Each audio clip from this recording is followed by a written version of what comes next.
ലോകത്തിലെ ഏറ്റവും കൂടുതൽ ആരാധകരുള്ള ഒരു സൂപ്പർ ഹീറോ ആണ് സ്പൈഡർമാൻ. ചിലന്തികളെ പോലെ ചുമരിലൂടെ നടക്കാൻ, വലവിടാൻ, വല ഉപയോഗിച്ച് കെട്ടിടങ്ങൾക്കിടയിലൂടെ പറക്കാൻ, അപകടം മുൻകൂട്ടി മനസ്സിലാക്കാൻ, അങ്ങനെ സ്പൈഡർമാന് ഒരുപാട് കഴിവുകളുണ്ട്. എല്ലാത്തിനുമുപരി അതിശയകരമായ അമാനുഷിക ശക്തിയുമുണ്ട്. പക്ഷേ ശാസ്ത്രീയമായി ചിന്തിക്കുമ്പോൾ യഥാർത്ഥത്തിൽ സ്പൈഡർമാൻ എത്രത്തോളം പോസിബിൾ ആണ് നമുക്ക് നോക്കാം.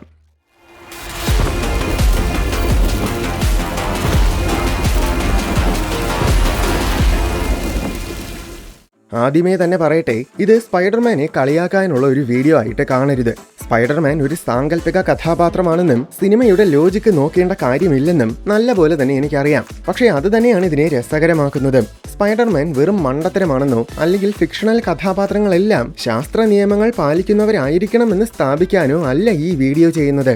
സ്പൈഡർമാൻ എന്ന സാങ്കല്പിക കഥാപാത്രത്തിനെ ശാസ്ത്രീയമായി ചിന്തിക്കുമ്പോൾ അതെത്രത്തോളം സാധ്യതയുള്ള ഒന്നാണെന്നും അതിന് പിന്നിലുള്ള ശാസ്ത്രീയ വശങ്ങൾ എന്താണെന്നുമാണ് നമ്മൾ നോക്കാൻ പോകുന്നത്. അല്ലാതെ സിനിമയ്ക്കുള്ളിലെ ലോജിക് അല്ല.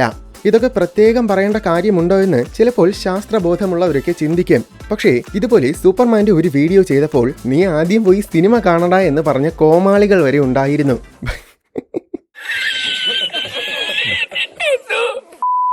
ഭാഗ്യത്തിന് അവരൊന്നും ഈ ചാനലിന്റെ സബ്സ്ക്രൈബേഴ്സ് അല്ലായിരുന്നു എന്നതാണ് ഒരു വലിയ ആശ്വാസം. അതുകൊണ്ട് ശാസ്ത്രത്തിന്റെ ഭയാനകമായ ഭീഷണിയിൽ നിന്നും നിങ്ങളുടെ ഇഷ്ട കഥാപാത്രമായ സ്പൈഡർമാനെ രക്ഷിക്കാനാണ് നിങ്ങൾ വന്നതെങ്കിൽ ഈ വീഡിയോ നിങ്ങൾക്കുള്ളതല്ല. ഇത് സ്പൈഡർമാൻ എന്ന കഥാപാത്രത്തെ ശാസ്ത്രത്തിന്റെ അടിസ്ഥാനത്തിൽ നിന്ന് ചിന്തിക്കാൻ കൗതുകമുള്ളവർക്ക് വേണ്ടിയുള്ള വീഡിയോ ആണ്.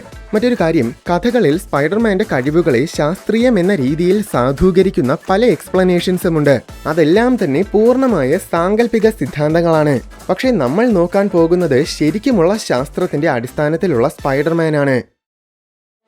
സ്പൈഡർമാന്റെ വളരെ രസകരമായ ഒരു കഴിവാണ് വാൾ ക്രോളിംഗ്. നമ്മൾ നിലത്ത് നടക്കുന്ന അതേ ലാഘവത്തോടെ സ്പൈഡർമാന് ചുമരുകളിലൂടെ നടക്കാനും ഓടാനുമൊക്കെ കഴിയും. വെർട്ടിക്കലായ ഒരു ചുമരാണെങ്കിൽ പോലും ഒരു പ്രശ്നവുമില്ല. എന്തിനേറെ പറയുന്നു, സീലിംഗിലൂടെ വേണമെങ്കിലും നടക്കാൻ പറ്റും. പെട്ടെന്ന് ചിന്തിക്കുമ്പോൾ ഇതൊക്കെ തികച്ചും അസാധ്യമാണെന്ന് തോന്നും. പക്ഷേ യഥാർത്ഥത്തിൽ ഇത് വളരെ സാധ്യതയുള്ള ഒരു കാര്യമാണ്. പരിണാമം ഓൾറെഡി ഇത്തരം കഴിവുകൾ ചില ജീവികൾക്ക് നൽകിയിട്ടുണ്ട്. അതിന്റെ ഏറ്റവും ഉത്തമ ഉദാഹരണം ഒരുപക്ഷെ പല്ലികളായിരിക്കും. സീലിംഗിലൂടെ പോലും സാധാരണമായിട്ട് തന്നെ നടക്കും. പശയോ സക്ഷൻ കപ്സോ അങ്ങനെ ഒന്നും തന്നെ ഉപയോഗിക്കാതെയാണ് ഈ ജീവികൾ ഇത് ചെയ്യുന്നത്. ഇവയുടെ കാൽപാദങ്ങളിൽ മൈക്രോസ്കോപ്പിക്കായ കോടിക്കണക്കിന് ഘടനകളുണ്ട്. മൈക്രോസ്കോപ്പിക് ആയതിനാൽ ഈ ഘടനകൾക്ക് ഒരു സർഫസിന്റെ ആറ്റംസിന്റെ വളരെ സമീപത്ത് എത്തിച്ചേരാൻ സാധിക്കും. ഇങ്ങനെ രണ്ട് പ്രതലങ്ങളിലുള്ള ആറ്റംസ് തമ്മിൽ വളരെ അടുത്തെത്തുമ്പോൾ അവയ്ക്കിടയിൽ ചെറിയ ഇലക്ട്രോ മാഗ്നറ്റിക് അട്രാക്ഷൻസ് ഉണ്ടാകും. അതായത് ആകർഷണ ബലങ്ങൾ. വാൻഡർ വാൾസ് ഫോഴ്സസ് എന്നാണ് ഈ പ്രതിഭാസത്തിന് പറയുന്ന പേര്. ഈ ആകർഷണ ബലം യഥാർത്ഥത്തിൽ തീരെ ദുർബലമാണ്. പക്ഷേ പല്ലിയുടെ കാൽപാദങ്ങളിലുള്ള കോടിക്കണക്കിന് മൈക്രോസ്കോപ്പിക് ഘടനകൾ ഒരേ സമയം പ്രതലത്തിൽ കോണ്ടാക്ട് ചെയ്യുന്നതിനാൽ ഈ ചെറിയ ആകർഷണങ്ങളെല്ലാം കൂടി വലിയൊരു ശക്തിയായി മാറും. അതുകൊണ്ടാണ് ഇവയുടെ കാൽപാദങ്ങൾക്ക് ചുമരിൽ ഒട്ടിയിരിക്കാൻ സാധിക്കുന്നത്. ഇതേ പ്രതിഭാസത്തെ ആസ്പദമാക്കി ശാസ്ത്രജ്ഞർ ഓൾറെഡി ചില ആർട്ടിഫിഷ്യൽ പശകൾ നിർമ്മിച്ചിട്ടുണ്ട്. ചുരുക്കി പറഞ്ഞാൽ സ്പൈഡർമാന്റെ ചുമരുകളിലൂടെ നടക്കാനുള്ള കഴിവ് വെറും സയൻസ് ഫിക്ഷൻ എന്നതിലുപരി വളരെയേറെ സാധ്യതകളുള്ള ഒന്നാണ്. പക്ഷെ എന്നിരുന്നാലും ഇതിലൊരു വലിയ പ്രശ്നമുണ്ട്. ഒരു ശരാശരി പല്ലിക്ക് ഏതാനും ചില ഗ്രാംസ് ഭാരമേ ഉണ്ടായിരിക്കൂ. എന്നാൽ സ്പൈഡർമാൻ അങ്ങനെയല്ല. ഒരു ശരാശരി മനുഷ്യന്റെ ഭാരം എന്നത് 70,000 ഗ്രാംസ് ആണ്. അതായത് ഒരു ശരാശരി പല്ലിയുടെ 10,000 മടങ്ങിൽ കൂടുതൽ ഭാരം. ഇത്രയും ഭാരം സ്പൈഡർമാനും ഉണ്ടെന്ന് കരുതുകയാണെങ്കിൽ പ്രശ്നമാണ്. എന്തെന്നാൽ ഭാരം കൂടുന്നതിനനുസരിച്ച് അത് ഒട്ടിയിരിക്കാൻ ആവശ്യമായ വാൻഡർ വാൾസ് ഫോഴ്സസിന്റെ ശക്തിയും നാടകീയമായ രീതിയിൽ വർദ്ധിക്കും. ഉദാഹരണത്തിന്, ഒരു പല്ലിക്ക് ഒരു ശരാശരി മനുഷ്യന്റെ അത്ര വലിപ്പവും ഭാരവും ഉണ്ടെന്ന് കരുതുക. അങ്ങനെയെങ്കിൽ ഈ പല്ലിക്ക് ചുമരിലൂടെ കയറാൻ സാധിക്കില്ല. എന്തെന്നാൽ ഇവിടെ പല്ലിയുടെ ഭാരം 10,000 മടങ്ങിൽ കൂടുതൽ വർദ്ധിച്ചപ്പോൾ വലിപ്പം ആകെ വെറും 22 മടങ്ങ് മാത്രമാണ് വർദ്ധിച്ചത്. വാൻഡർ വാൾസ് ഫോഴ്സസ് പ്രവർത്തിക്കണമെങ്കിൽ ശരീരത്തിന്റെ ഉപരിതല വിസ്തീർണതം വളരെ അത്യാവശ്യമായ ഘടകമാണ്. അതായത് സർഫസ് ഏരിയ. ഇവിടെ ചുമരിൽ ഒട്ടിപ്പിടിക്കാൻ ആവശ്യമായ പല്ലിയുടെ കോണ്ടാക്ട് ഏരിയ ഭാരം വർദ്ധിച്ചതിന്റെ അതേ അനുപാതത്തിലല്ല വർദ്ധിച്ചത്. ഒരു പല്ലി തന്റെ ശരീരത്തിന്റെ വെറും 4.5% സർഫസ് ഏരിയ മാത്രമാണ് ചുമരിൽ തൊടാൻ ഉപയോഗിക്കുന്നത്. എന്നാൽ 70 കിലോഗ്രാം ഭാരമുള്ള ഒരു മനുഷ്യന് വാൻഡർ വാൾസ് ഫോഴ്സസ് ഉപയോഗിച്ച് ചുമരിൽ ഒട്ടിയിരിക്കണമെങ്കിൽ ഏറ്റവും കുറഞ്ഞത് തന്റെ ശരീരത്തിന്റെ 40% സർഫസ് ഏരിയയെങ്കിലും ചുമരുമായി കോണ്ടാക്റ്റിലായിരിക്കണം. അല്ലാത്ത പക്ഷം തന്റെ ശരീരഭാരം താങ്ങാനാകാതെ സ്പൈഡർമാൻ ചുമരിൽ നിന്ന് പിടുത്തം വിട്ട് താഴെ വീഴും. ഇതൊഴിവാക്കണമെങ്കിൽ ഒന്നുകിൽ സ്പൈഡർമാന്റെ കൈപ്പത്തികൾക്കും കാൽപാദങ്ങൾക്കും 1/2 മീറ്ററിൽ കൂടുതൽ വീതി ഉണ്ടായിരിക്കണം, അല്ലെങ്കിൽ എപ്പോഴും ശരീരം പരമാവധി ചുമരിൽ ചേർത്ത് വെച്ച് ഇഴഞ്ഞു നീങ്ങണം. എന്നിരുന്നാലും സ്പൈഡർമാന്റെ ഈ കഴിവ് പൂർണ്ണമായും അസാധ്യമല്ല. ഒരു പരിധിവരെയെങ്കിലും തീർച്ചയായും സാധ്യമാണ്.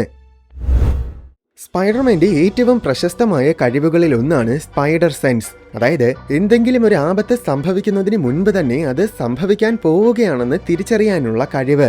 ഏതാണ്ട് ഭാവി മുൻകൂട്ടി കാണുന്നതിന് സമാനമാണിത്.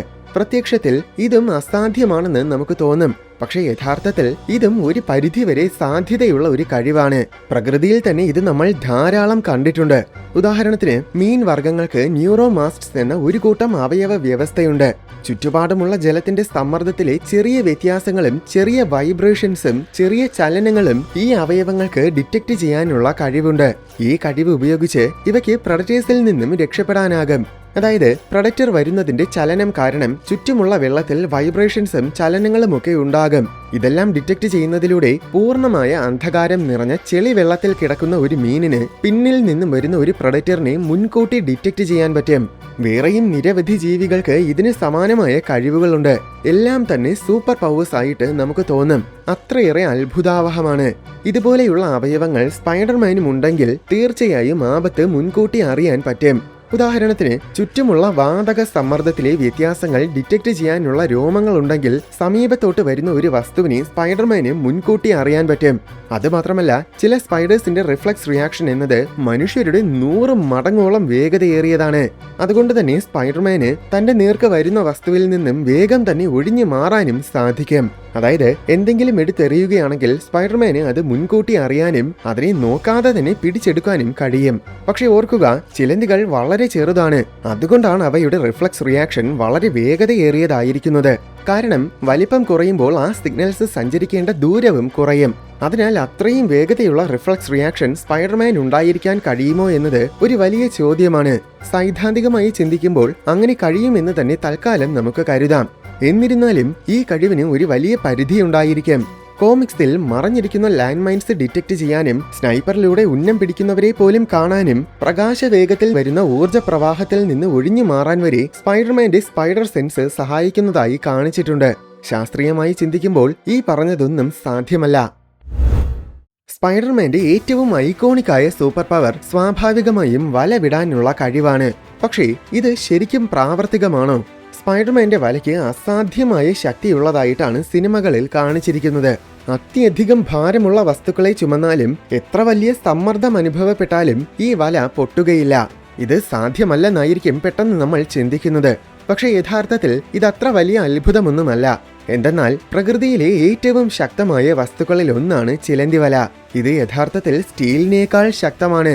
നല്ല രീതിയിൽ വലിയാനും വൻതോതിൽ ഊർജം അബ്സോർബ് ചെയ്യാനും ചിലന്തി വലയ്ക്ക് സാധിക്കും. വായുവുമായി കോണ്ടാക്ട് ചെയ്യുമ്പോൾ കട്ടിയുള്ള വലയുടെ രൂപത്തിലായി മാറാൻ ശേഷിയുള്ള ഒരുതരം ലിക്വിഡ് ശാസ്ത്രജ്ഞർ ഓൾറെഡി ഡെവലപ്പ് ചെയ്തിട്ടുണ്ട്. ശലഭങ്ങളുടെയും ചിലന്തികളുടെയും പ്രോട്ടീൻസ് ഉപയോഗിച്ചാണ് ഇത് നിർമ്മിച്ചത്.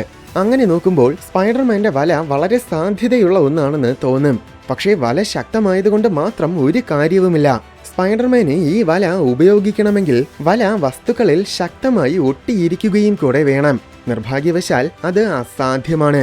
ലളിതമായ രീതിയിൽ പറഞ്ഞാൽ ചിലന്തികളുടെ വല ചുമരിൽ ഒട്ടിയിരിക്കുന്നതിന്റെ പ്രധാന കാരണം ചിലന്തികളുടെയും അവയുടെ വലയുടെയും ഭാരം തീരെ കുറവായതുകൊണ്ടാണ്.